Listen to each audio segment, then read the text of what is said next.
Couch potato can watch Netflix for hours. Couch potato can scroll through social media until his thumb feels like it's going to fall off. Couch potato can order fast food 3 times a day and call it meal prep. But ask couch potato to get off the couch, put on some shoes, and do 10 minutes of exercise.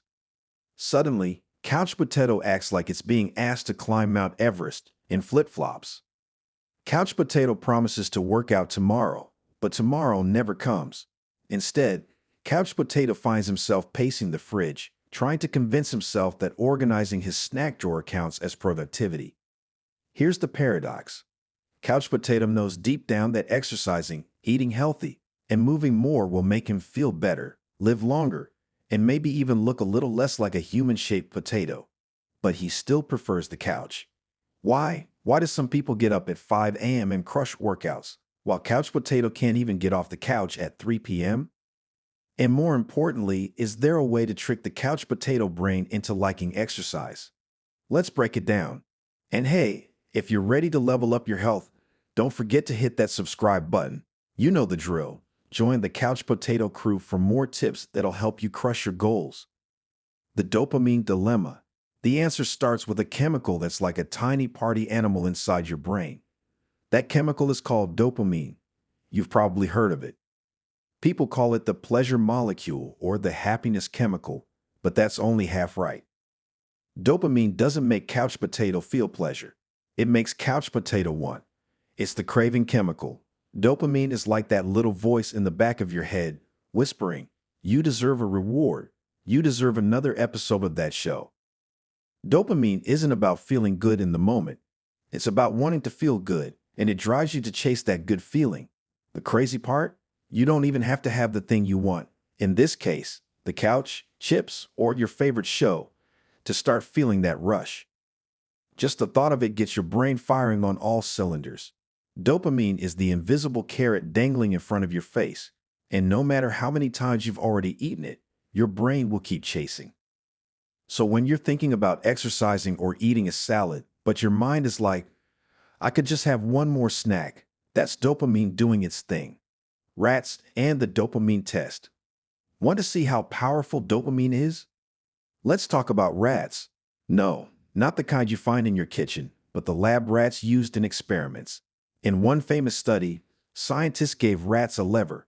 Every time the rat pressed it, their brain's reward center was zapped with dopamine. What happened? The rats went nuts. They pressed the lever over and over, forgetting to eat, forgetting to sleep, pressing that button so much they literally passed out from exhaustion. But when scientists blocked dopamine, the same rats suddenly wouldn't even move to get food or water. They were completely unmotivated, not depressed, but totally uninterested in anything that wasn't directly in front of them. Now here's the kicker. Your brain works the exact same way. Dopamine doesn't care about the actual reward. It's about motivating you to chase it. So when you're on the couch, mindlessly scrolling through social media or binge watching TV, your brain gets hit with instant dopamine. But when you think about exercise, your brain's like, "Nah, I'm good. No dopamine here. I'm just gonna nap." The dopamine tolerance trap. Here's where things get tricky. Your brain doesn't like to be flooded with dopamine all the time, so it adapts. This is called dopamine tolerance. Basically, the more you get used to high dopamine behaviors, like eating junk food or endlessly scrolling through TikTok, the less sensitive your brain becomes to dopamine. It's like drinking coffee every day. At first, you get a nice jolt, but after a while, you need more coffee just to feel the same kick. Now think of your dopamine receptors like a club bouncer. If you've been partying with high dopamine, video games, junk food, endless TV, the bouncer will let fewer things in. So when you sit down to exercise or try to eat something healthy, your brain just doesn't care. It's like offering a fancy 5-course meal to someone who's already stuffed on junk food. That regular fries, a workout, just isn't going to cut it anymore. Quick reminder, if you're liking what you're hearing, make sure to smash that subscribe button. You won't want to miss the next tips we've got coming your way. The dopamine detox. But don't panic, there is hope for the couch potato. Meet the dopamine detox. Imagine this. You've been eating candy fries every day for years. They're sweet, satisfying, and they give you that quick dopamine hit. But if you suddenly get stranded on a deserted island with no candy fries, that same plain old fries is gonna taste amazing. The dopamine detox is about cutting out those high dopamine activities for a short period so your brain can reset and remember what it feels like to appreciate the simple stuff again. How do you do it? Radical detox. Take one full day and eliminate all the high dopamine activities. No phones, no TV, no junk food.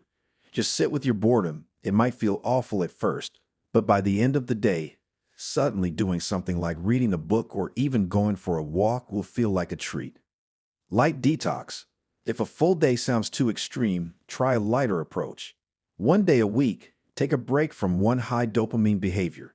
Maybe no social media on Sundays or no video games on Wednesdays.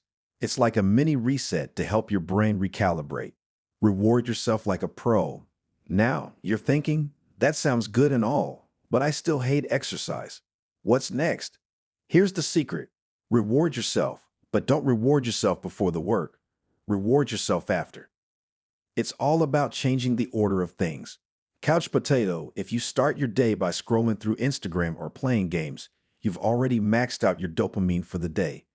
By the time you get to your workout, your brain's all out of motivation. Instead, do your workout first, then reward yourself with something fun. Maybe it's 20 minutes of Netflix or a snack you've been craving. The key is that the reward comes after the work. Here's how it might look. 1 hour of exercise equals 15 minutes of your favorite guilty pleasure, TV, snacks, whatever. After 5 hours of work, treat yourself to 2 hours of TV, guilt-free. 5 tricks to outsmart your couch potato brain. Now that you've reset your dopamine and learned how to reward yourself properly, let's make exercise and healthy habits feel less like torture. Here are 5 tricks to make getting off the couch easier. 1. Gamify it. Couch potato loves games, so make life one.